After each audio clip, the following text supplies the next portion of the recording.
the really amazing stuff that Drama Library is doing.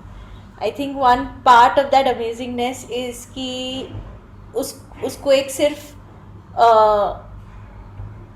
to kind of bring life to the plays and to sort of bring life to the conversations around the plays. They've started this idea of the reading room. And because theater is like in itself a very organic kind of thing, like when we were talking about कि क्या करे इसको किस तरीके से organize करे, for me the image was जैसे college में थिएटर क्लब्स होते हैं and people just kind of hang out and read together and there is a library associated with that college from where you can access plays and things like that so it became very like nice to think of the possibility of a country-wide community, which is not a class, which is not a college, which is just, it's a community. And one second, sorry, I forgot to put my son on mute. Cardinal theater error. And so I think the reading club itself बहुत ही interesting है, लेकिन the additional layer to that is the ability to invite the playwright to have a conversation with them. And इस conversation में it's not just about अच्छा play right है, आप अपनी journey बताइए, but to kind of make that conversation a little bit more substantive, because we understand कि for us as young theatre makers, हम में से कई लोग थिएटर पढ़ते हैं, हम लिखना चाहते हैं, हम थिएटर बनाना चाहते हैं, to really understand कि जिन लोगों ने ये काम हमारे से थोड़े पहले शुरू किया था, उनके क्या स्ट्रगल्स रहे हैं, उनके क्या रिफ्लेक्शंस रहे हैं, उनके क्या लर्निंग्स रहे हैं जो हमारे साथ शेयर कर सकते हैं, जिससे कि हम उस चीज़ को और गहराई से सोच सके, समझ सके. सो we started this with and I'm giving this whole context so that I'm really invested in sort of letting it be a series of conversations and continuation, not just individual. तो हमने जब स्टिल एंड स्टिल मूविंग से शुरू किया था, तब ये idea था कि अच्छा ये एक क्वियर प्ले की तरह लोग इसको देख रहे हैं, और लेकिन ये लिखा गया है एक ऐसे इंसान से जो क्वियर नहीं है, तो फिर इसका क्या मतलब है कि आप किसी और की ज़िंदगी के बारे में लिख रहे हो, you are writing somebody else story. And we really wanted to understand how a playwright goes about doing that, because we felt like any playwright at any given time, even if they are writing their own story, because there are multiple characters in a play, is going to have to write about people who are not themselves. नहीं like मैं अपनी भी कहानी लिखूँ तो भी मेरे characters और 3-4 तो होंगे ना अपने साथ, तो आपको कहीं ना कहीं तो किसी और को डिपिक्ट करना ही करना है ना. और वो कॉम्प्लिकेशंस क्या है, उस चीज़ को हम कैसे सेंसिटिवली करें, how do we really like bring life to that in a way that is meaningful, especially at a time when there are much bigger conversations about appropriation, there are conversations about who can speak for whom, who can write for whom. These are very charged debates also in the artist space, in the political space, and the lines are always blurry between these two in theatre. तो हम चाह रहे थे कि इस पर और एक थोड़ा सहज कॉन्वर्सेशन कर सके. तो हमने नील से पहली बार बात की थी, और उन्होंने ही had spoken about messiness and doubt as essential to the writer's journey, and how it is messy actually, when you are writing yourself, where do you see yourself in your characters, where don't you see yourself in your characters, and so on. Then the second play we read was The Playwright is Dead by Deepika Arvind, and that was a complete 360 in the way that she really had written from personal experience. She had really tried to tell her own story, but at the same time had told the story of other people as well, and she was really grappling with this question in the play itself. तो उसमें play के अंदर एक play हो रहा है, और play के अंदर प्ले राइट ने किसी और की कहानी कही है, और and then that debate happens within the play itself कि you had no right to tell my story. Why did you tell my story? I didn't allow you to tell my story. So these are even more complicated questions that come up, as par for the course when doing this kind of work. And today we are talking to Akash.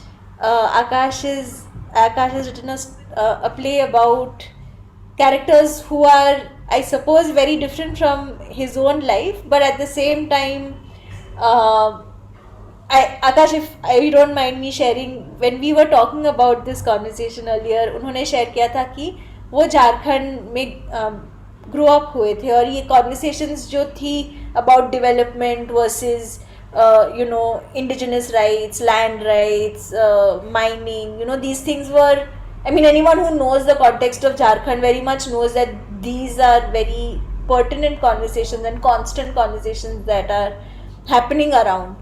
And so, in a way, these are also conversations that Akash was affected by in his life and then curious about, and then also wanted to explore through this play. And one of the things that Akash said, which I really, really appreciated, was the idea of empathy. And what does it mean for a playwright to create empathy for the characters that they are writing about? Um, so I now want to invite Akash. Falguni has given his bio in the chat, and I now want to invite Akash and hear from him about his questions when picking up this topic, his questions through writing the play and through working on the play, and his reflections now in the aftermath of having written the play but also hearing the play yesterday. And what are your thoughts and feelings in general, but also more particularly about the question of, as a playwright, how do we build empathy for our characters who are very different from us? Over to you, Akash. And then the way that these conversations are structured is that we'll hear from Akash for about 15-20 minutes, and then we'll open the floor, and then we can just have an open conversation. So, Akash, over to you, and then you take it forward. Great, thank you, Apeksha. Am I audible? Yeah, okay, perfect. So, thank you, firstly, Bhasha Center and Drama Library, because I think I've been having this conversation with a lot of people that we need a lot of database of just Indian playwrights, where contemporary Indian playwrights, more importantly, where people can just come and upload this stuff. And I remember 2 years ago when first round of COVID hit, there was this theater Adda used to happen, and I just passed the same idea. And that time Vivek was also on it, and he said he's developing something like that. So I'm glad to see that dream has been realized. And I also feel the monthly readings are a great initiative. It reminds me of my first brush with theater, where in Mumbai, when I was in college, there was this great text reading which QTP organized, which is on last Monday of every month. And we used to do the very same thing of going to Q's house, Quasar, for everyone. So Quasar's house, and we should just have Parle Ji, chai, and just any random text, and just picked up from by them, and we should just read. So yeah, yesterday Jen, I just took back to all these memories of where I started off in my theater journey. So about Mahua, so when I started, Mahua was written over the years 2010, 2011, and it was developed in a program called Writer's Block, which is a kind of theater residency organized by Royal Court Theatre London and Rage Productions in Mumbai. And it was so it was there where like 15 writers were brought into his room. And if anybody was part of Neil's reading or conversation, also Neil also developed his play in the same workshop. So we were just 15 writers of different levels of experience, different learnings who had kind of come together into this small farmhouse outside of Mumbai, where we were just asked to write and develop a play. And during that time, uh, how do I put it? So we were in this space where I was just literally one play old. I had been just 3 months into my theater writing. I'd been just one children's play, and I was really overawed with like, where I am. But it's a thing which I was there, but there was this incredible atmosphere which was created by the mentors from Royal Court, which was Elise Dodgson, Carl Miller, and April DeAngelis, and the Rage group with Rajit Kapoor, Shanaz Patel, and Rahul Dekuna, who kind of really told us just this is a writer's space, just go and do whatever you want to do. And yeah, and so I went in there almost with as a clean slate and not quite knowing what I wanted to write, but I always had this I always collect a lot of stories from the newspapers and all. And this was in October 2010. So in 2009, 2010, if people remember, there was a case in Orissa which was kind of in the peak of its controversy, which is the Niyamgiri Hill controversy, which was being about to be mined for bauxite and by the Vedanta company. And it was really kind of reached its peak at the same time. And at the same time, also in 2009, the Hollywood film Avatar came out, and everybody was saying, "Oh, India has its own Avatar here, tribals fighting for the land and everything."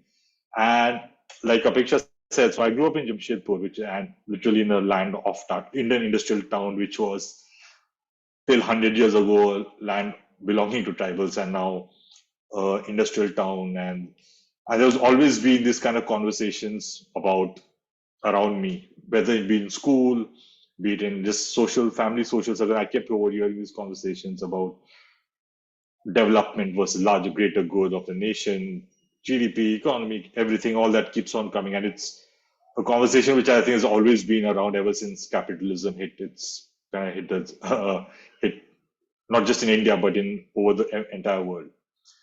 So around that time, or the same time when the Niyamgiri controversy was happening, there was also these around Bastar in Chhattisgarh, in Andhra. There was a lot of these Maoist activities were happening at the same time, and all these articles kept on coming up in the newspapers, and I kept on reading a lot of these stuff. And I also read this book called The Red Sun by Sudeep Chakravarti.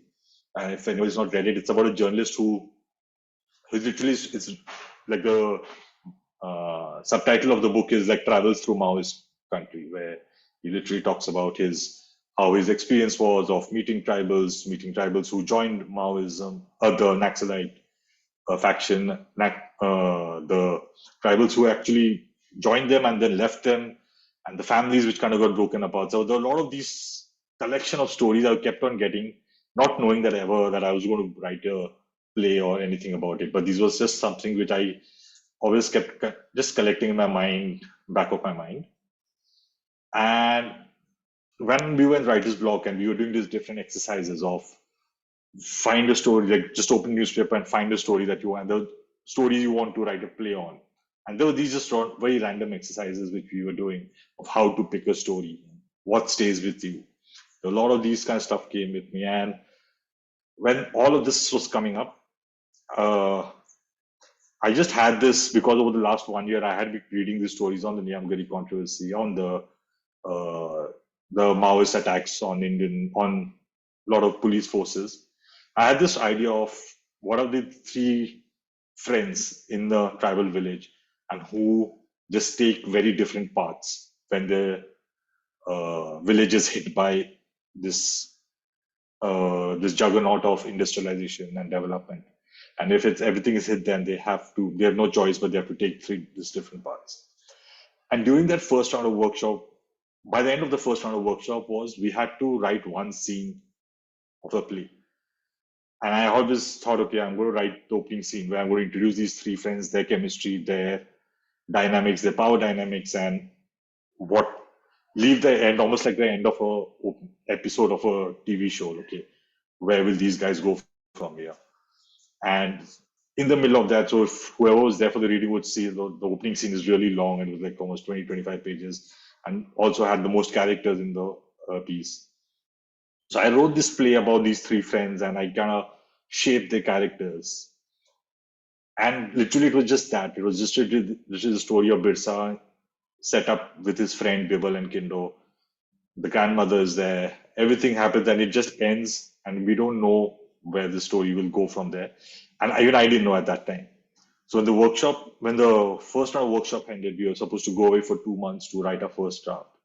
And I had absolutely no idea what to go. And I just kept on thinking, okay, let's try and go back to what all I know about this about this world.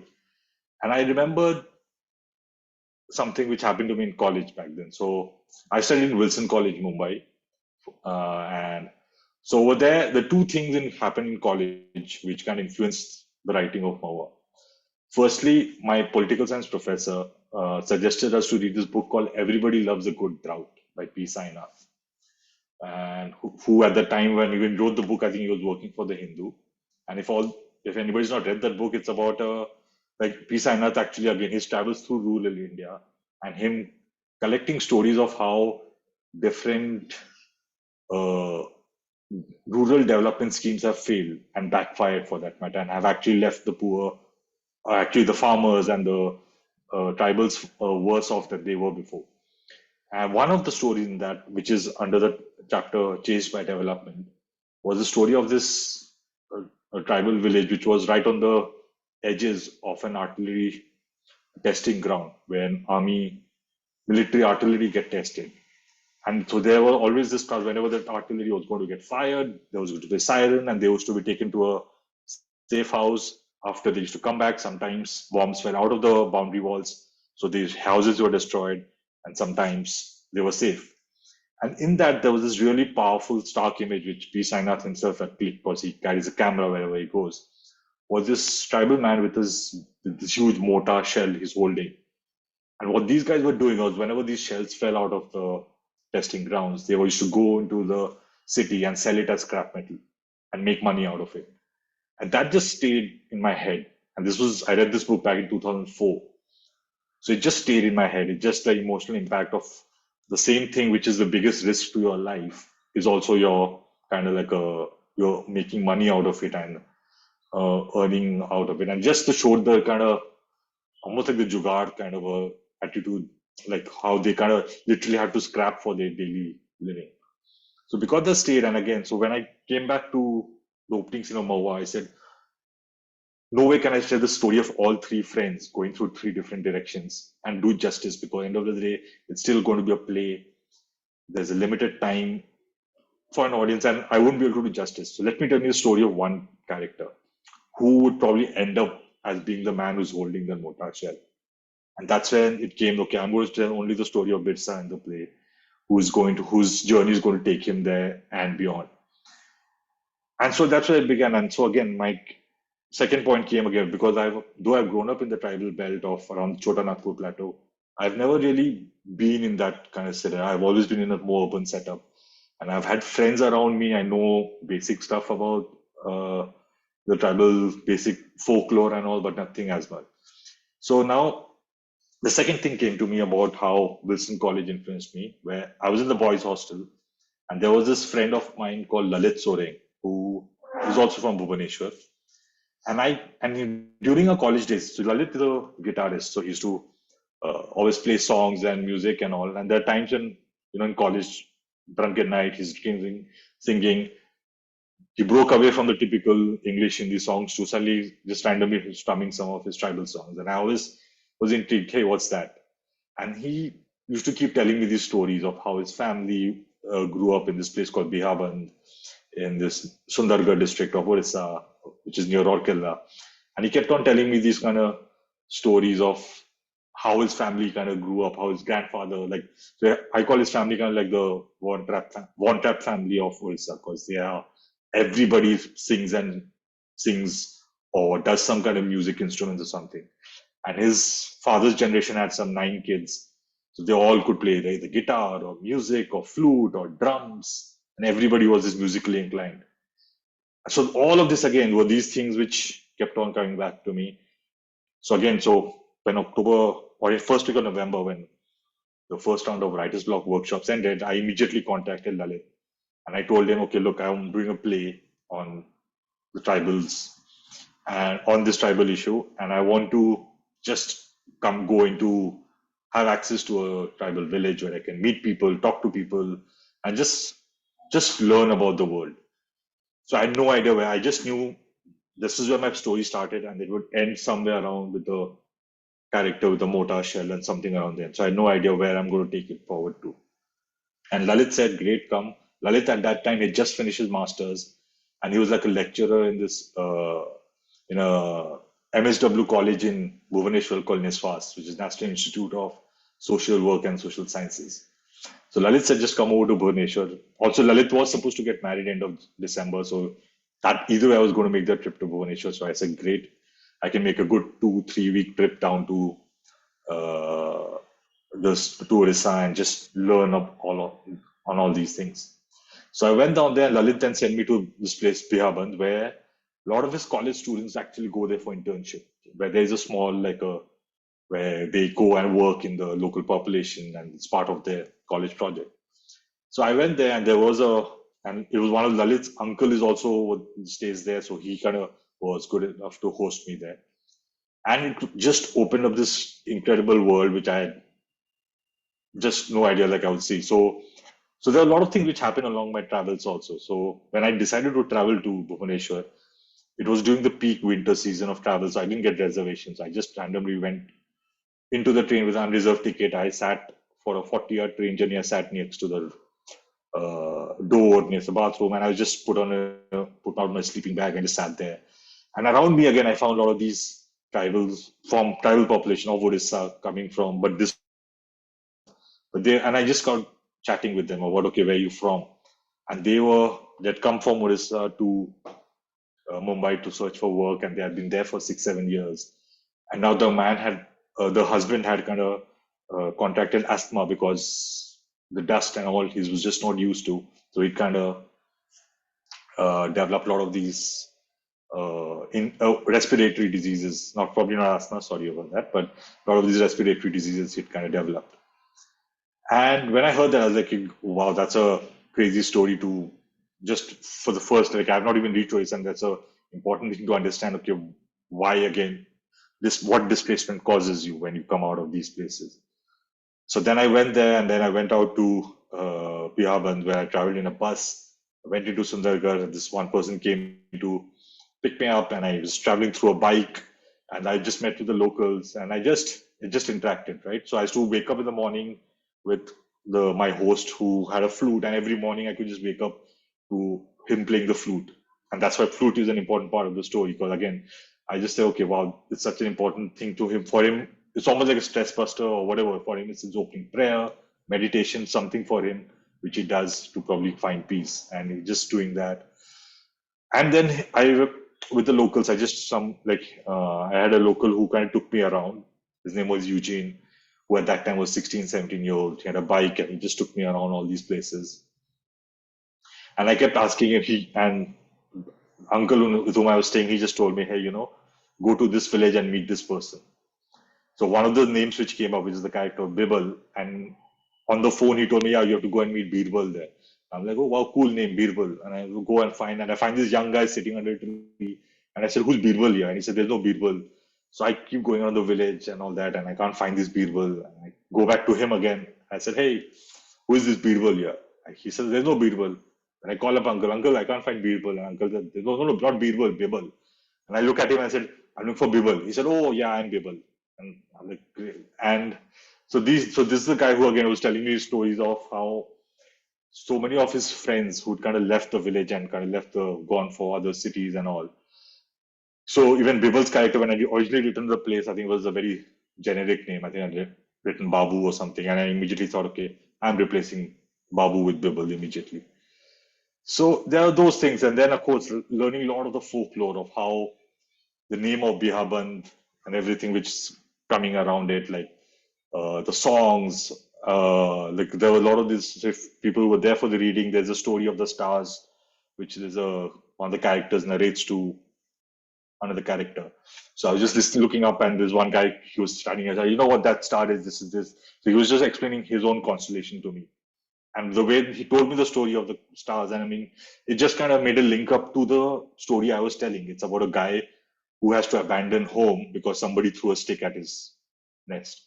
It's about a bird which abandons his nest because somebody threw a stick at him, and which is kind of the story I was telling. So which I just kind of said, okay, that a lot of these things kind of I wasn't searching for it, but I just kept an open mind. Okay.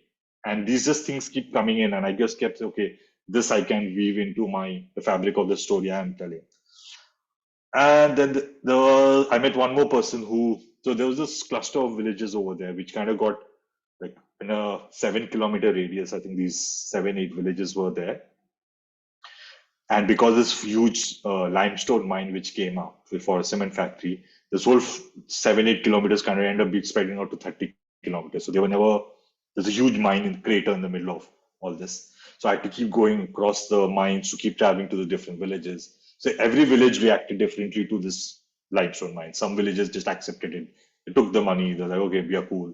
Some fought. So I went to this place called Kukura, which again kind of found its way into the play, where I met this person who openly opposed this, and he was shot at by the cops and all, and he had a massive gun wound on his waist. But in ours, so again, so those things are picked up, which again I kind of think, okay, this fits also in my story. Not again consciously looking for it, but because it's coming from with something I can't probably imagine. Also, like the age old saying of truth is stranger than fiction. So no matter what I think of, nothing will match up to what's actually happened on the ground level on these areas. There is one more family I visited who has two sons, one who both of them who joined the Naxalite movement, one who came back fully with PTSD, like who came back and he came with full trauma and all. And I always knew that, okay, between the three friends, one of them would join the Maoist movement. So Kindo was always going to be that character. And so I knew when I bring Kindo back, he's going to be this character who's kind of has a certain, almost like a semi brainwashed and doesn't know what he's doing, but just totally just with the blinders in his eyes that I have to get my land back. So there are these people I met and all these stories I collected, which I just kept on, had a notebook. In some places, people were open enough to I recorded on my phone, and I had a small handy camera. So handy cameras, I didn't want to record their handy cam because they were conscious of that. So I just recorded a lot of the sights of the place. So how the houses are, how they go about in the daily basis of their day, of their activity, and all of this kind of just kept building up inside me, and then so it all kind of my last day in that place was during Christmas, and there was a massive celebration happening, and fireworks were happening, and people were getting drunk, and people were dancing, and I was just went there with my handycam, and people offered me drinks, and although I didn't, I had some mowa and I had some hadia, which is basically a rice beer. And I had all of that, and they were dancing. They said, "Join us in the dance." So I just picked up all of this thing. Them told them the idea of how the culture is and all, right? How the silo dance, which I speak about, why it is what it is. And again, so when I came back, I then attended Lalit's wedding in Bhubaneswar, which although they have converted, they are Catholics, but they are kind of still imbibe a lot of their original tribal culture in their small rituals that they had. So which also I kind of soaked in, and I knew, okay, these are some stuff which I can put it into the story. And then so after almost 2 weeks of just soaking all of this information of these videos and audios and a lot of notes that I made in my diary, I came back to Mumbai knowing, okay, I have all my raw material. I need to now shape it to the play. And because the first scene ends with this, okay, Birsa is supposed to marry this girl who supposedly kind of everybody assumes is like a cursed woman and all, and his life will go down the drain. Immediately knew, okay, it's going to be a love story about how these two people, who in the beginning of the marriage don't get along, and how they kind of get along. But end of the day, it has to be a tragedy because I guess all love stories are in their own way. So yeah, and then I just went about writing it, and I just literally, whenever I was just it all just put in a lot of the material from it, a lot of the conversations, a lot of the lingo. And my first draft was in English because I mean I'm still a far more English speaking person than Hindi speaking. So I and knowing Royal Court Theatre and all, so I just wrote about it in English, and I was very clear that okay, no matter what English I write, it will never be true to the world I'm writing about because it's still in English and it still will sound polished and urban. So I had to make the English as simple as possible. All the nuances on the English language had to be uh, as basic as, and a lot of throwbacks to nature kind of references about trees, about birds, about uh, stones, mountains, and all of this. I had to kind of streamline into this writing. That's how I kind of developed the English draft. And after the first round, when we came back for after 3 months, and there was a whole round of reading, much like how we did yesterday, there were these 15 writers who just sat and read my play, and they read it out loud. And there was this open forum of people giving not really feedback, but just talking about what they connected to, what they didn't connect to, and that was a great thing. And I remember end of the piece, Rajit, who was also who was one of the organizers of the workshop, he just came to me and said, "It's a really good play. It will be great in Hindi." And I was like, "That sounds interesting." I hadn't even thought of it at that time. And I thought, okay, let me first rewrite the play in English. Let me write the second draft in English, and then go into writing it in Hindi. And one important thing is about that workshop, which also came, which is also an essential part of the overall topic of this conversation is about being a sponge. There was this thing which we did after our reading was where the playwright sat in the middle and all the writers had to ask me questions about the play. Who is the character? What is backstory? Everything possible they should throw at me. Why is this character doing this? What time of the day it is and all of this. So they kind of just threw a lot of stuff at me. And in my head, but the important thing of it, I didn't have to answer. It wasn't like an open forum where I answered, this is why I'm doing it. I had to, again, soak in all the questions, write down as much as I could. And as a writer, I knew what all the stuff I wanted to address in my play. All the issues, all the character graphs, all the character arcs, all the themes, whatever I wanted to address. So if anywhere in that questions, there was a question which related to those elements which I wanted answered, and somebody has asked me the question, I knew that I hadn't done the justice to my pointer. So then I went back and I rewrote accordingly. And yeah, and then after writing the English draft, we decided, okay, I want to do it in Hindi. And by then, Rage had agreed to produce it, and there was Rajit had agreed to direct it. And then we had said, okay, how do I decided to, okay, I'll do a first draft of Hindi. And my first draft of Hindi was very, very formal. It was again, very urban Hindi, which was. And then after reading, immediately again, we did a round of reading with just from friends, and I realized, no, it wasn't working. And then I sat with Rajit, and we kind of decided it needs to be again completely neutral Hindi. It needs to be as rustic as so that you can't immediately geographically place it where it is, because end of the day, the tribe in question is this tribe called Khadiya tribe, and they have their own language, which is a far like they don't have they are almost gender neutral language, so there's no like Hindi RE or something. They don't have those things. So we had to just figure out how to do it. So we really then stripped apart all the fanciness of the Hindi. And that's why, again, my growing up in Jharkhand kind of because the Hindi lingo is very similar that way. So I brought a lot of those kind of how some 20-year-old boys would talk about girls. So I kind of brought those into it, how they kind of talk about sex and activity and all that. So that kind of came into that's how I brought in the smaller curse word and how that came in. And then when the actors came on board, all five of them, they got their own nuance. And with the actors, we kind of really sandpapered up the dialogues and trimmed the script a little bit more, I think, by the final production. And yeah, and finally, I think when I always knew music was going to be an important part of the piece, but how do you write it into the play? So I'd written smaller folk songs in a poetry fashion in the play. And when Rajat came on board as the director, and he had the same idea, he said, "Yeah, I want music to be a part of it." And we both went back to Bhubaneswar. We called on people from the villages of Orissa who came and recorded in a sound studio in Bhubaneswar where they recorded the songs.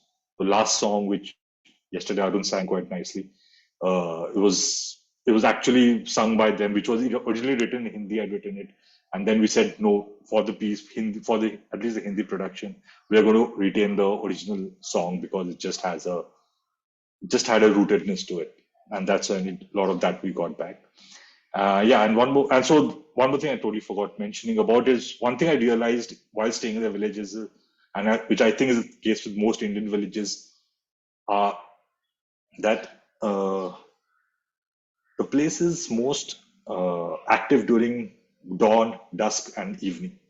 Rest of the time, people are out doing their work and all. So, I noticed that. So there was always this lot of activities happening on those times. A lot of the major part of Mahua takes place during dawn, dusk, and late evenings. So it was meant to be like a transitional period for the characters who are going through so much changes, and also part of uh, which kind of also kind of fed into what I witnessed over there. So everything that's happening, all the important scenes are happening on these times of the day.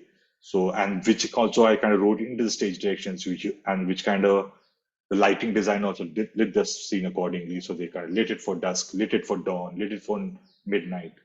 So those all kind of played in, and so yeah, so there were those parts which I wanted to include, and yeah, and as and when the play opened, I think initially while it got good, people I know people laughed at the jokes and all there was the curse words and all, which kind of like it's not easy to get people excited about people cursing on stage.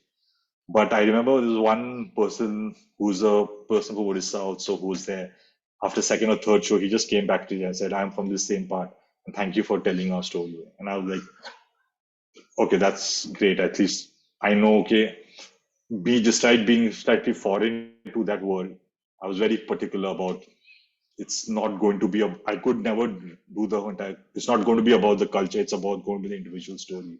And that's what I stuck to. And I'm kind of hoping that kind of what it made an impact to the reader and to the larger audience whoever has watched it.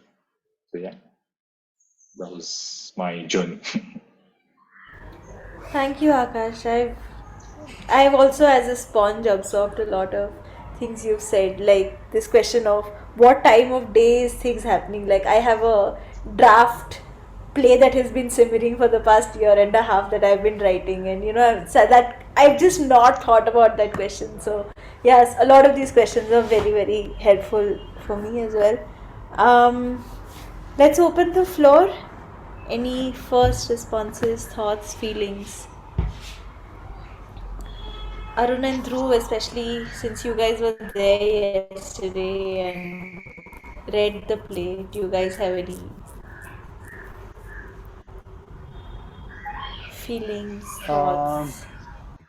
I would say thank you, Akash, for writing this play. Actually, for for making me get familiar with this part of the land, which I would have not really seen this close up till now in my life.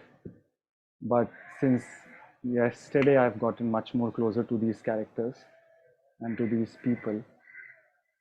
And yeah, I would just want to say that since we talked about being empathetic to the characters and uh, trying to know their world, trying to feel what they are feeling, and I guess it's this is what we as humans, I think we should be doing, I guess. And I don't know if you're a writer or an actor or a filmmaker. I don't know. I mean, I guess we are doing it.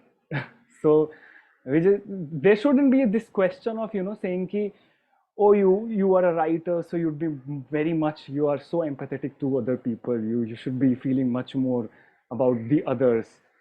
But actually, we are all doing the same thing. That's what I wanted to say. So I don't know if it's making sense or not. Oh no, it totally does.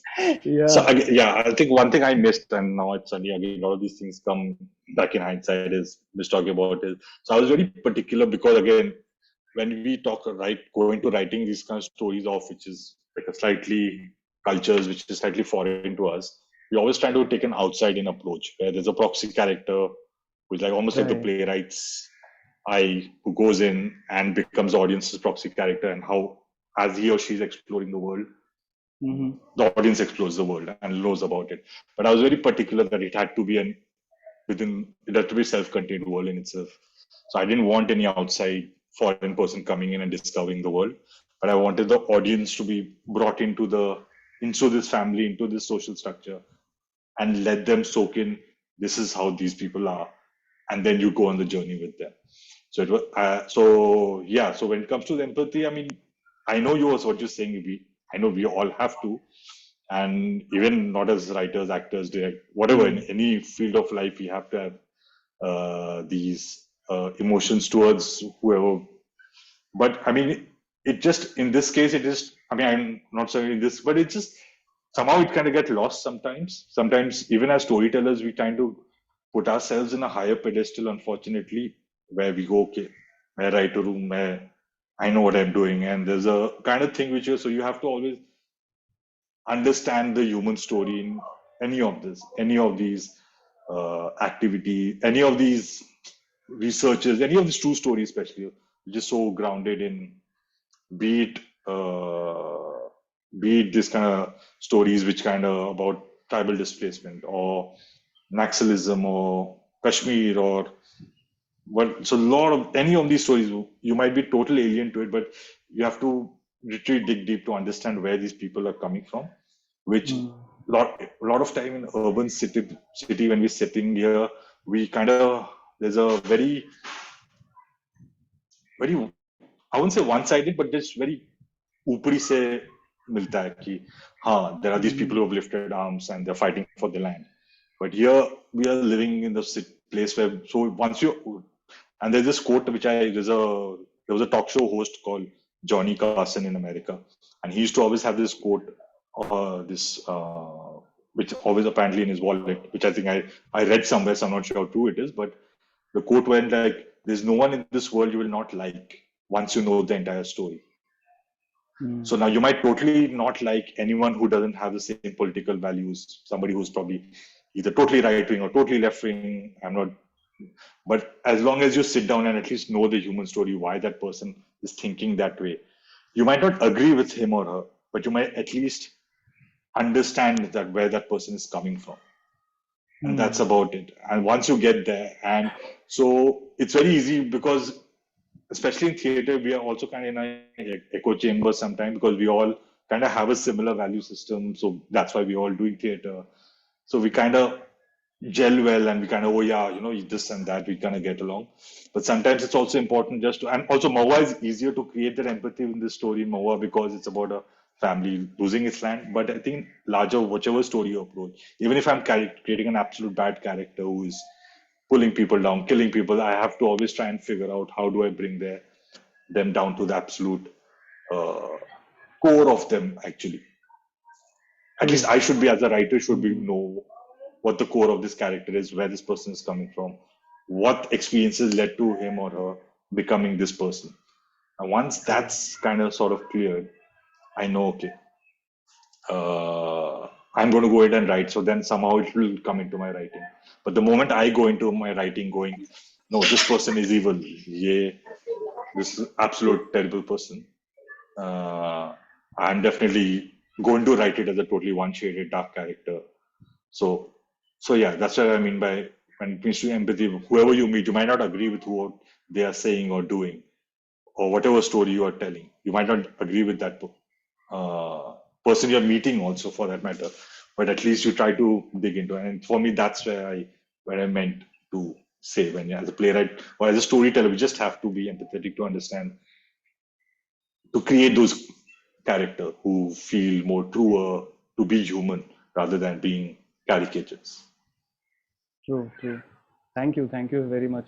And it reminds me very similar to this. It reminds me of there's this story about Robert De Niro when he was playing this character, this basketball character. I think it's one of his first movies. He plays and this character is a certain way. He acts certainly. There's a very particular motives. He does certain things. So while choosing the costumes for this character, he went down to this lady in an underground shop. तो वहाँ पे जाके वो पूछता है कि मैं ये कपड़े चूज कर रहा हूँ तो while selecting this lady starts to say things like this is a shitty character, why are you doing this, stop this, this blah blah blah. Then he's like, you can just keep that to yourself, even if that character. So basically he tells to the audience, he says it to the audience that even though whatever the character is, as an actor I cannot be not empathetic to that. So if I carry that, and if I carry a certain kind of my own judgment, that will come across. So yeah, that's very similar. Yeah, thank you for this. Yeah. And also I would like to know if given a chance, since this play was written in 2010 and now it's 2022, what all changes will you bring, or what all if there is a character that you would like to modify or cut out or bring something, add to it. I don't know. So so when I was Wait, wait, listening to the wait. play, Akash, can I actually like add a layer to Dhruv's question and then you respond to both of it? Because I I have a very similar journey to yours in the way that when I got out of college, I also kind of went and I actually lived for some months in a village with people from a Bhil community. It was a school, and and I read Everybody Loves a Good Drought, and it was, just like it is the kind of book that wrenches your gut, and you're like, oh my god, and especially for urban born, privileged, who come from a like caste privilege, class privilege, like all of these different locations. These stories, of course, do something to us in a very uncomfortable way, and that discomfort is good because it pushes you to think beyond your like little cocoon and things like that. But then I also know that in the past 10 years, one of my biggest learnings has also been about reflecting on my gaze. Words like poverty porn have become more, like as a criticism of the gaze that, maybe urban writers bring to when telling these stories, or, this kind of like, what does it really mean? And I still don't really have an answer to that, because when I read the play yesterday, I really did feel that yes, there is one audience that needs to hear the story exactly like that.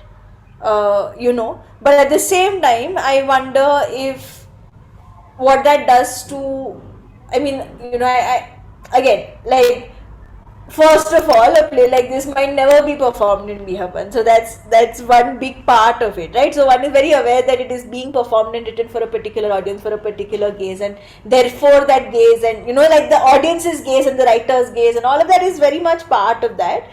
But then what would it do to somebody whose story it is? Like you're saying that, okay, so thank you for telling this story because this is my story, it resonates. But yeah, I think that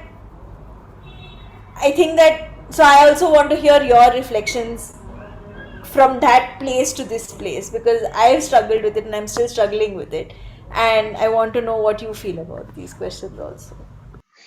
sure. So firstly, just to probably start from Dhruv's question. So when I was listening to it yesterday, I think I also realized. So I was literally 4 months old in the theater world at that time. So May I wrote my first play. June it got performed, and October I was in writer's block. So for me at that time, I always knew I enjoyed writing stories and telling stories and whatever since childhood. So I used to probably randomly do stuff in school and all that, but I never thought I would be putting up plays in Prithvi and Rang Shankar and all that. So I never had. I'm back in as a teenager. I never thought that. And here at the age of 25, I was writing this. So even yesterday when I was listening to it, again, I know there was small, like very random, even technical errors. Like I was saying right stage rather than stage right was written there. And but in my head, I cringed for a couple of times and then I went, but that was me, 25 years old, 26 years old.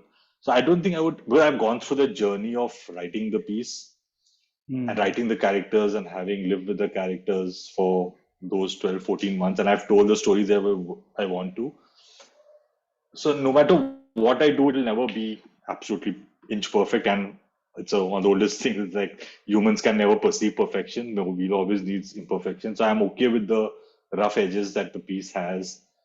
Uh, though, so I don't think I would go about to change much as far as the characters or anything. I think each character came and said exactly what supported the main story of Birsa and Gilly in the piece, and their coming and going kind of led to these two being finding a common ground, finding their love for each other, and then eventual how they together find the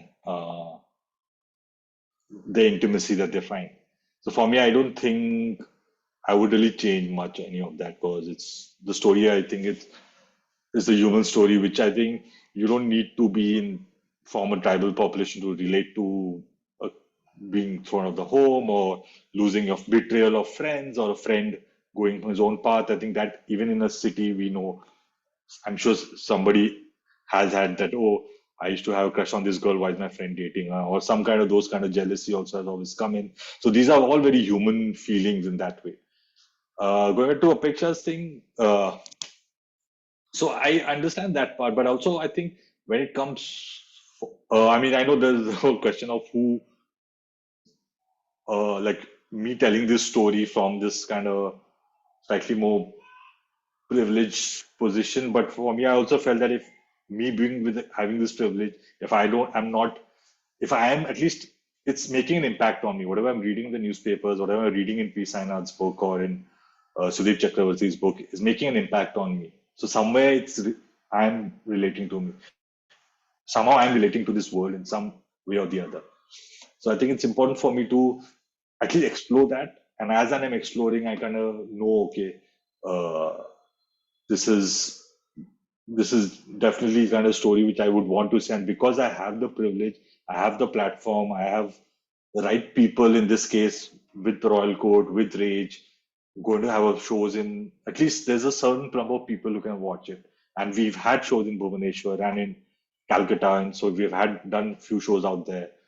So there are these kind of so when you have these, and when people from this kind of say communities come and will watch this play, at least even if they might not agree. Like I've had the other side of the flip side also where one of the friends he said कि हाँ तूने लिखा तो है but थोड़ा ज्यादा हो गया ना इसमें. I said हाँ, and so there were a lot of these also feedback I've gotten. But I know if these guys come and they say okay, there's just people are willing to tell this story of our community, then maybe tomorrow I can also come and tell the story of my community if I give.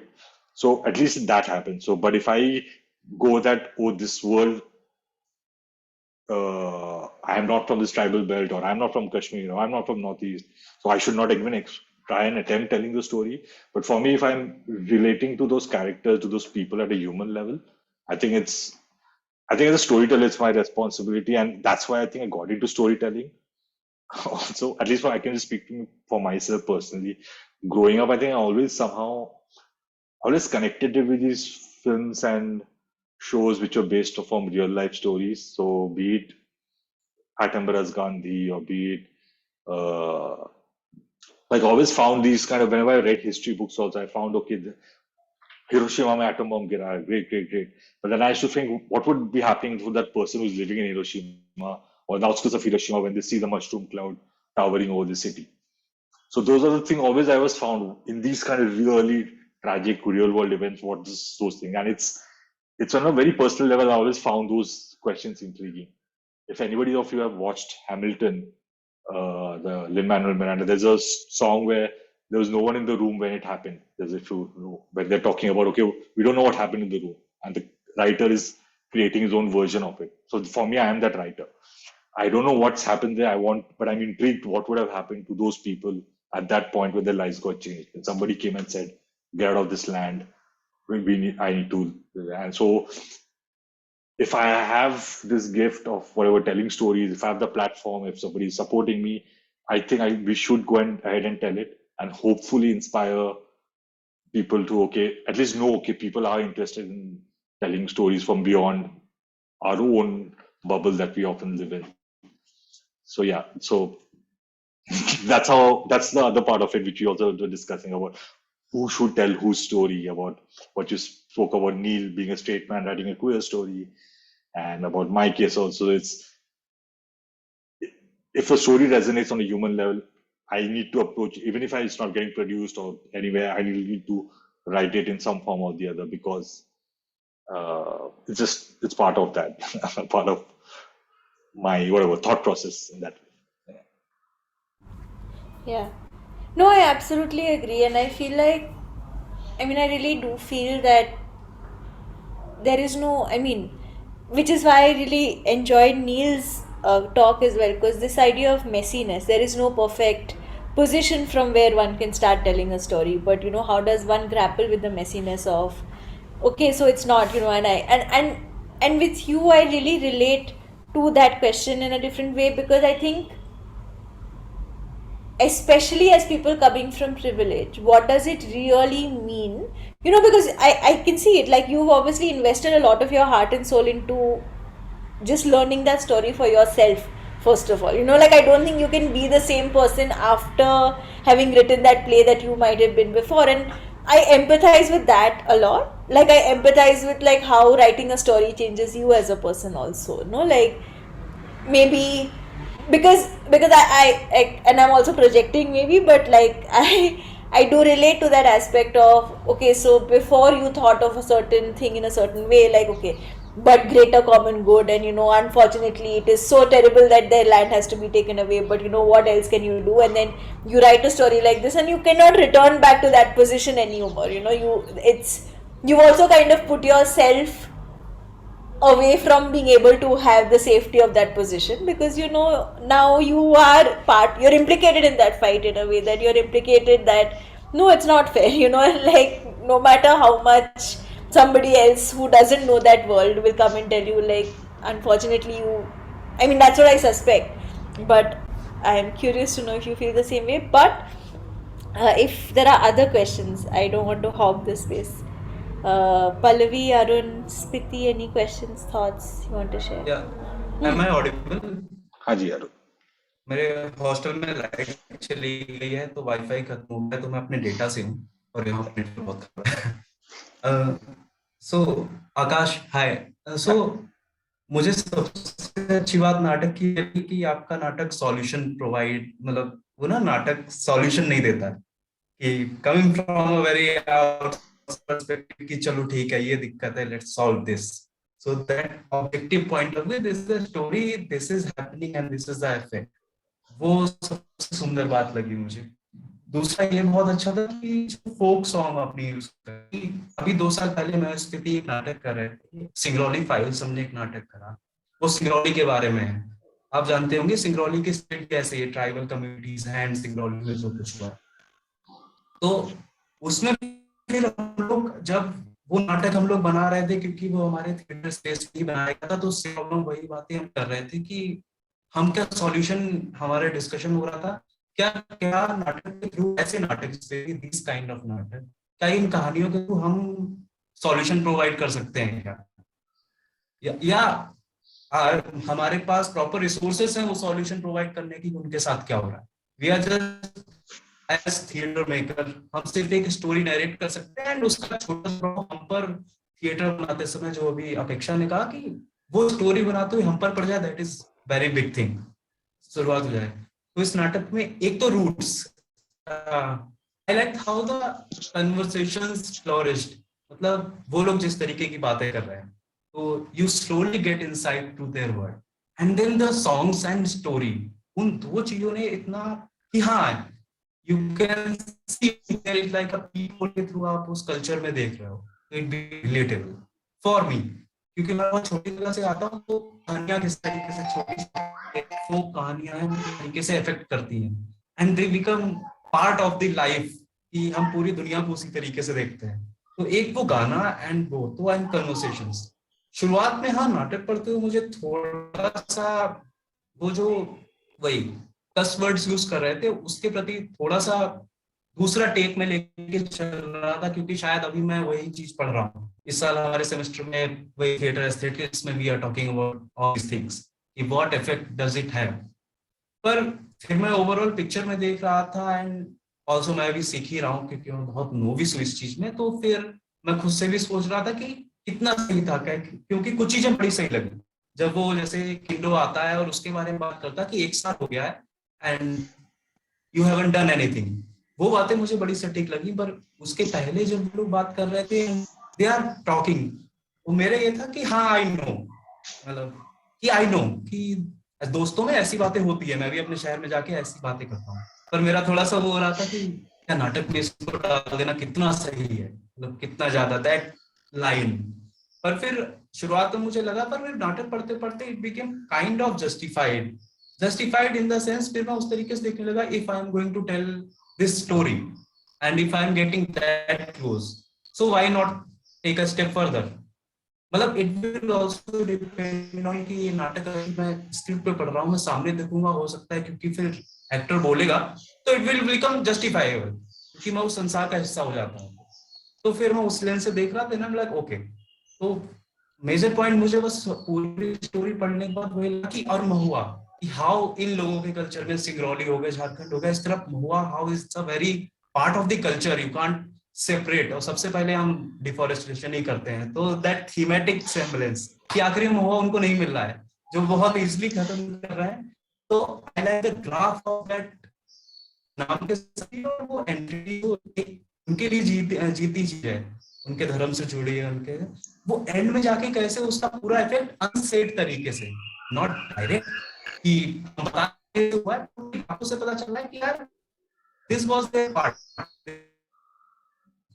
और वो आखिरी में वही उनके लिए कम पड़ रहा है, and it is not sustaining them. So वो ये तीन चीजें हैं, ये हम कोई सॉल्यूशन प्रपोज नहीं कर रहे हैं, एंड यूज ऑफ दिस फोक लोर एंड फोक स्टोरी, कि वो गाने का वो गाना, मतलब कि ट्राइबल सॉन्ग का यूज, और फिर ये तीन चीजें, तो मुझे इसलिए मतलब it was a good read. और फिर मुझे एकदम से सिंगरौली का पूरा याद आ गया, और अभी मैसेज भी आया था कि वो कल पढ़ नहीं पाई थी, उसे अपने काम थे, लेकिन जैसे उसने वो बातें सुन रही थी, ऐसे ही मैसेज भी कि सिंगरौली भी हम लोगों ने, क्योंकि these are all connected things.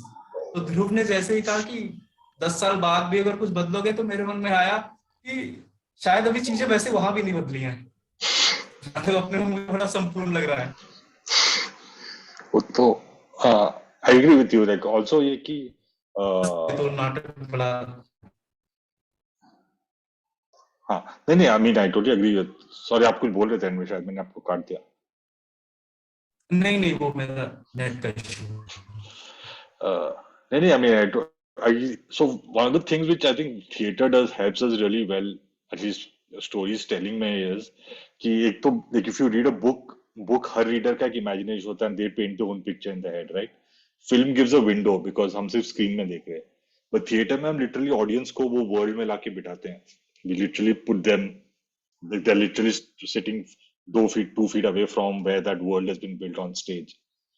So I think so अब वो बोल रहे, so I mean that's exactly what I wanted to do also, make the language, and वो I always remember जब भी opening few shows में देखता था प्ले का, first 5 minutes में थोड़ा सांस रोक के बैठा रहता था, because I didn't know how audience would react to the language, because like suddenly people, I could make out थोड़ा uncomfortable है, like कोई हंस रहा है, कोई हंस दबा के हंस रहा है, but as the play went on, people just started soaking it in and understood that this is the, so it's just something you have to just, I didn't want to, that's a shy, I mean, as not just me as a writer but as a team, जब हमने first जब ये translation भी English to Hindi किया रजित और मैं भी, हम we didn't want to shy away from it, we also कि we want to starting से लोगों को दिखा दें कि ये दुनिया है भाई, आपको देखना है। So we've had people also जो first scene के बाद वो transition में वो उठ के चले जा रहे हैं because maybe they're uncomfortable with the language, and सब चीज पे again we can't have a control, but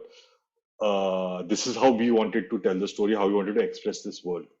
Secondly, when a solution का वही होता है, like I think that's where if we try to give a solution to such complex issue, then I feel we will come from a very privileged place, because we are not the person to come to tell solutions कि नहीं इनका जमीन मत उठाओ, and then we coming यहाँ पे आराम से आके proper internet 4G data के साथ बैठ के Zoom call करूंगा लोगों के साथ, so that won't make sense.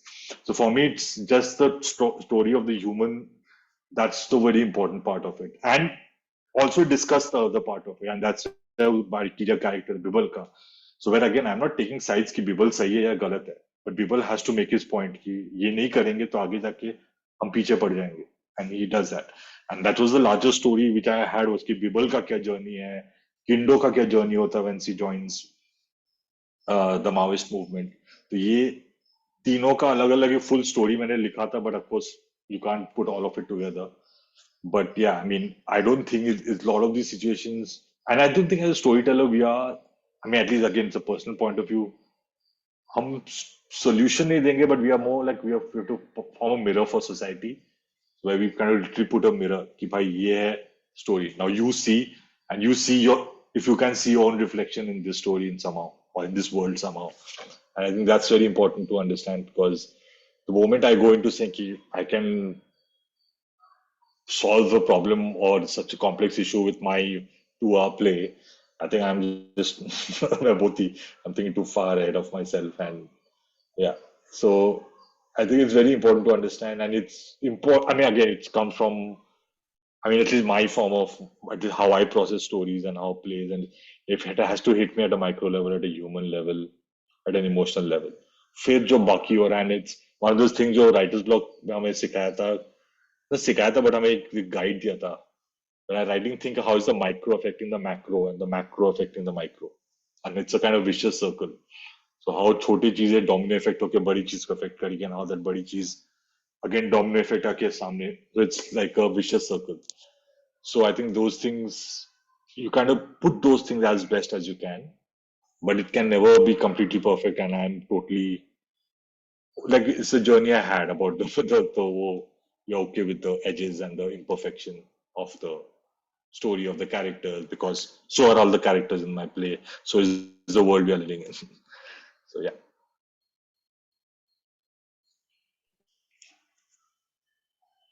Hello Hello. Arun, आप कुछ कह रहे हो? Am I audible? हाँ, कैन हियर यू अरुण, आप बोल सकते हैं. हेलो, या have you become okay inaudible? हाँ, एक और चीज थी जो एम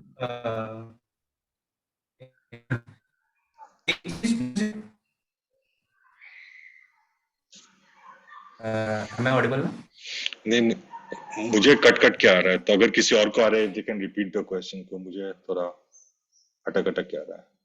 हाँ, आई थिंक मुझे भी अटक अटक के आ रहा है. मे बी अरुण तुम टाइप कर दो. हेलो, हाँ स्थिति, बोलो. हेलो,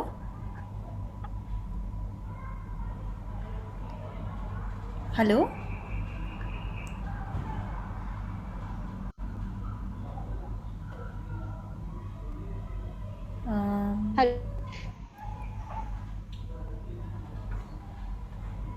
हेलो, हाँ स्थिति.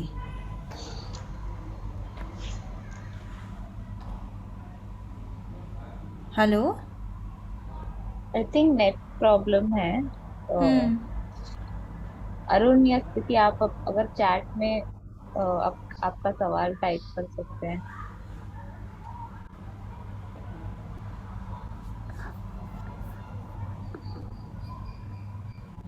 While they type their question, I I can ask mine.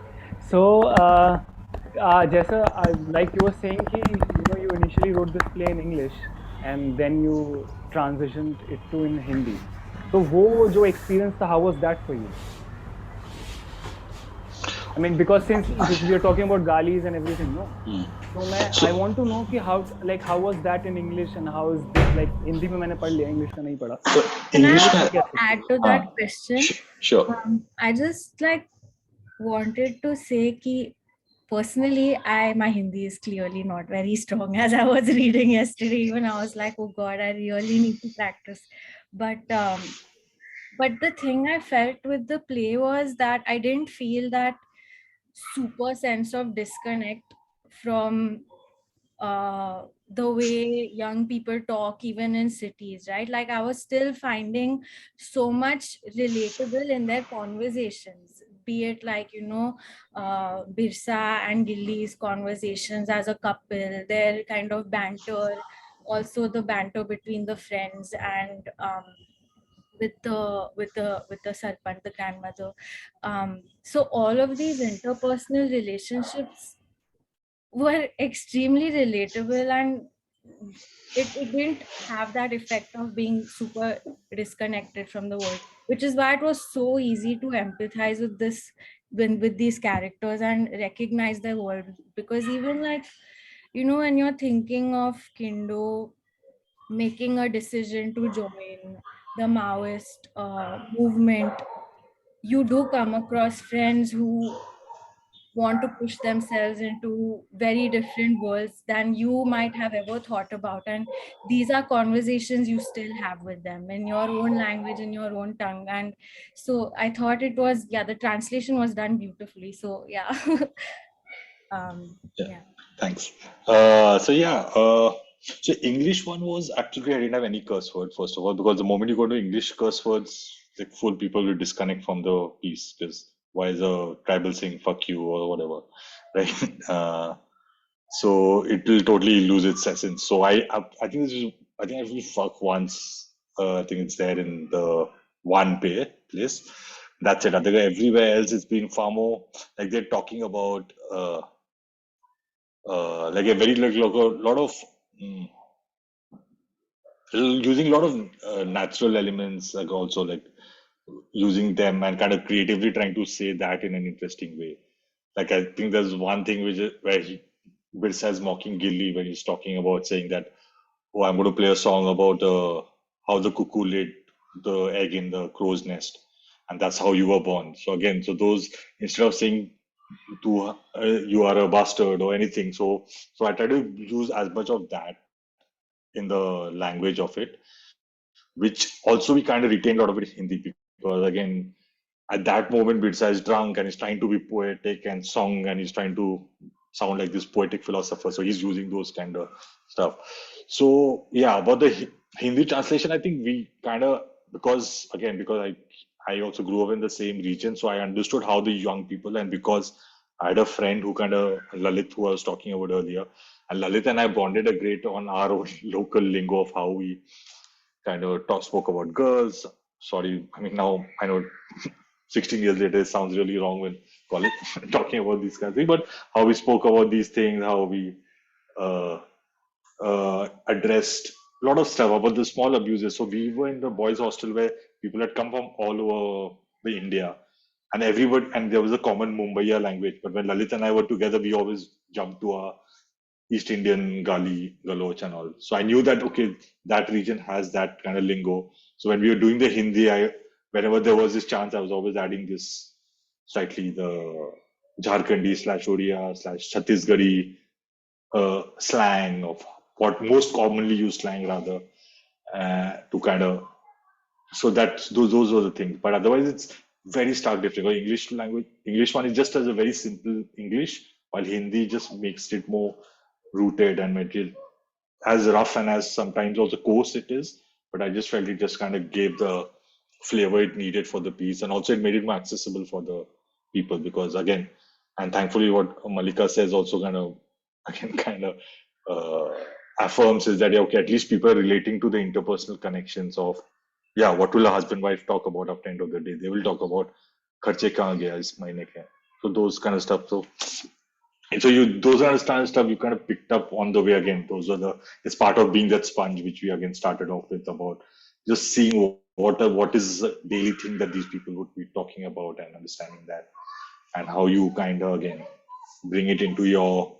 So then when I was writing it, I was 26, 27, 25, 26 years old at the course of time of writing. So I didn't have to think too far back of when I was a 19, 20-year-old to how I would react to something like that. Maybe now I'll have to think really hard to think, oh, also if I'm writing of about an 18-year-old of 2022, to be different from me with back then, whether I don't think the generation gap was as small. In fact, now the generation gap is every 2-3 years. I guess everybody has a different lingo or every different things they talk about. But back then it was a bit more relatable to know, easy to access that kind of a language and the banter between the characters, especially the friends. Yeah. And just that, while reading the play also, and now that I'm also remembering it, the relationship, the language that we're talking about, the language of these two characters, especially Birsa and Gilly, when they come together, how they physically play it out, that relationship of कि मैं लैंटेन को कम बुझा देती हूँ, तुम उसको ज्यादा बुझा दो, या so that is that is a language. And as an actor, I find it that it has been written so subtly and so sensitively कि all those small gestures are still so relatable. And I feel that 2010 हो या 22 चल रहा है या 2032 हो जाए, I think it is going to be everlasting है वो, So yeah, and it's so that's very, one very thing. cute. I feel that very cute. Yeah. So one more thing I was very particular about. I didn't want to place it in a certain year, especially one moment too much technology comes in, there's a certain year which immediately you relate with. There's no mobile phones. As much of a technology we hear about is a TV. That's all there is. We'll hear about. So we know it's happening sometime in the last, anywhere between 1982, say 2022. It can happen in any given of those times. Also, yeah, a lot of those directions was, I mean, I know right now, yesterday I was listening and a lot of it is, I think, a bit too extra, but there were some things about the stage directions that we have written in that I've written in the play is far more. It is to do with like the lantern thing. Like it is a power equation which they are trying to up one another in one way or the other, or the ending of how when he finally after the sponge bath, what kind of happened. So there was some of it which I was very particular about. It's part of the narrative. Rest it's open to the director or the actors of how they want to choreograph themselves on the stage. But some parts was very important to the character's journey, character's story, the character relationships. Like even the Kindo, Bibble, Birsa in the opening scene when they're constantly trying to having that back and forth. It's very important. Like the pause is important. Who's worried? Who's looking at whom? So that kind of established the power equation of all the characters. So some of it I was very particular about. Some of it was totally open to interpretation. But I kind of retained it, and that's how I uploaded it. But also back in the day, I remember because two of our actors are also actors who work in Hindi serials, television serials, Sadhya ji and Mona ji. So they were very particular. We need Hindi scripts in Devanagari. So we had only Roman, and I was like, shit, how do we do this? And I found that time just I think Google Transliteration had come out. So I was literally typing MAIN, and May, and there's 5 options. So I was literally copy pasting from that onto Word. And a lot of those matras here and there have gone, like was never in place when it was done. But I just leave it up to the actor, director, whoever was doing it, make their own grammatical changes as well. And also like it's totally open to interpretation and editing based on them, because my journey with the piece is done. So I've never gone back to, like, even beyond the initial rehearsal process. I don't go back to saying like after the opening shows I never go, except very small tweaks. I think after the first 3 or 4 shows I never even touched the script beyond that, and I never do that till now, because unless it's a very jarring error कि ये तो हो ही नहीं सकता, या this is a story loop, yeah, because the story हो गया, I've lived the life with the character. Right. And just lastly, that adding to the thing, all these small gestures, it makes the actor, especially me, imagine it more and more. So it helps, so thank you very much for, right. Because usually क्या होता है, as नाटकों में, writers usually, they miss it out, or they purposefully don't write it. All these small gestures of, what if the hand touches, what happens? And, so all of these creates a lot of, it just opens up the space for me. So, yeah, thanks for that. Yeah. So I have this thing also, because I think I act it out with myself when I'm writing. So I'm probably pacing up and down, talking to myself as a different character, and then come back to writing it. So I think those small, even it's like almost like a punctuation, like it's a performance punctuation. If there's a pause, that's the comma, that's equivalent of a comma or a full stop. कि कहाँ पे क्या होगा. So I think it's part of the also me being slightly obsessed with the rhythm of a scene, rhythm of a dialogue. There's a certain musicality to how prose should be written ideally, and I try to bring that out sometimes, even if there is a pause. There's something happening in that pause. It's not just an awkward silence. So how would this character in my head react? And then it's open to the director and again actor. And again, if I've written it with the right intention more, I mean, I know in the first reading if the actors are getting, and more often than not. So that's again a second thing I know. Okay, I know I've done a good job writing it, because a good actor with a certain sensibility will hit the right rhythm and beats the moment you read it the first time. And then I know at least it's as far as the scene writing goes, it's working. And then the story and all characters and all those keeps evolving. But the moment that happens, it's kind of relief. Okay, there's some things which is like a lot of unsaid stuff gets solved immediately. You don't need to give constantly directions and things which I feel just helps probably fasten the process also, just brings the actors and the director and the entire team into the piece far more easily. So yeah, that's I write it, I think that way, so I write it that way. And sometimes I don't have those things, so I just leave it as a pause and beat. But because I need that punctuation, कि क्या होगा, I just write pause, long pause, beat, I put out. Yeah, but I feel it's important because I feel to write it as you at least imagine it and let it be open to interpretation and not be that held or bent कि नहीं मैंने ये लिखा आपने ये क्यों किया है.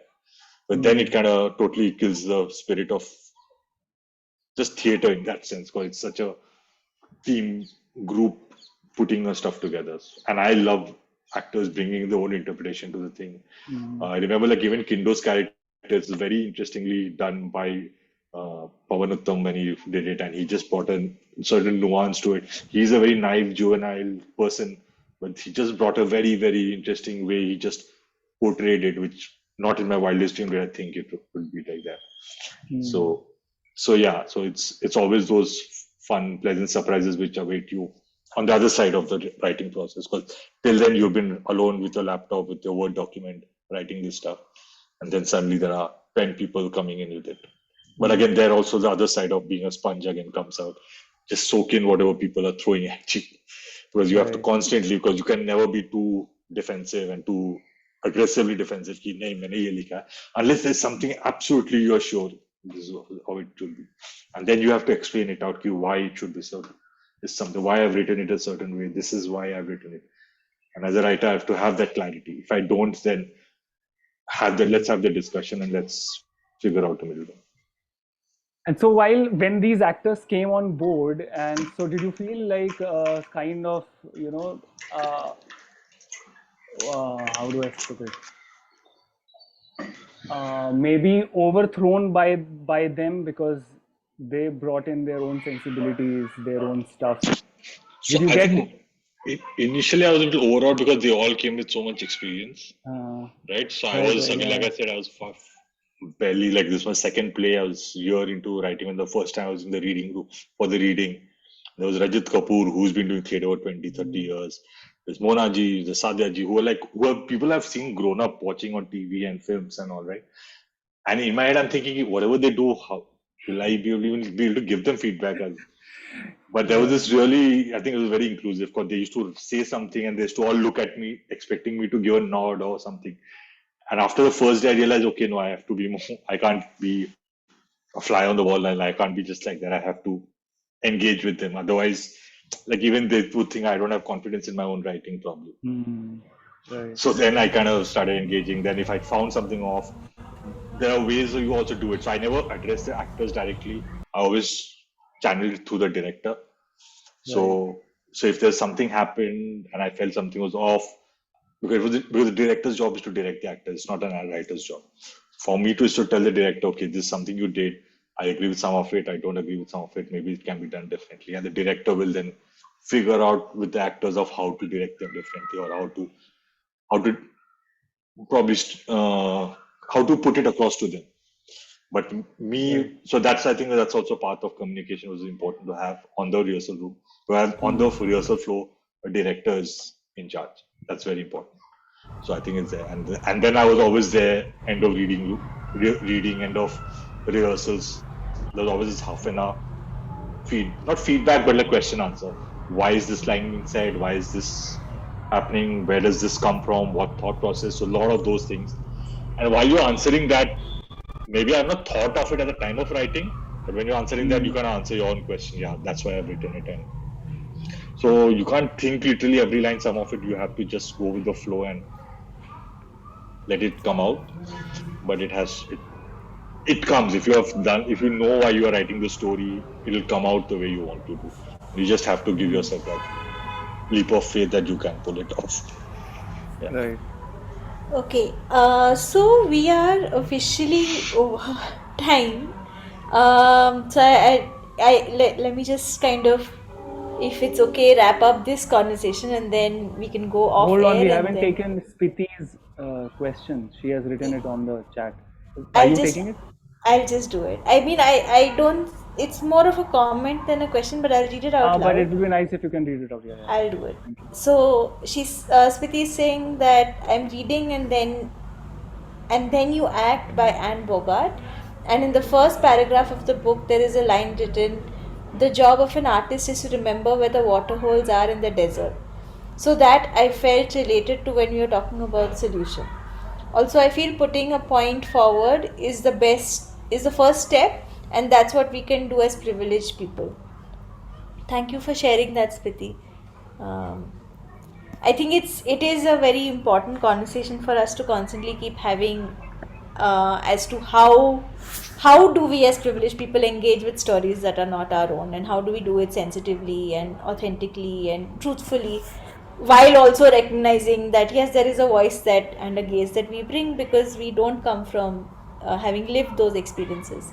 And I'm very grateful for us to be able to create this space to continue having this conversation, because I think very true to this conversation itself, I don't think we can like solve it in one conversation. I think we just have to keep talking about it and build our own sensitivities around, and like kind of dig deeper and deeper and think through it together.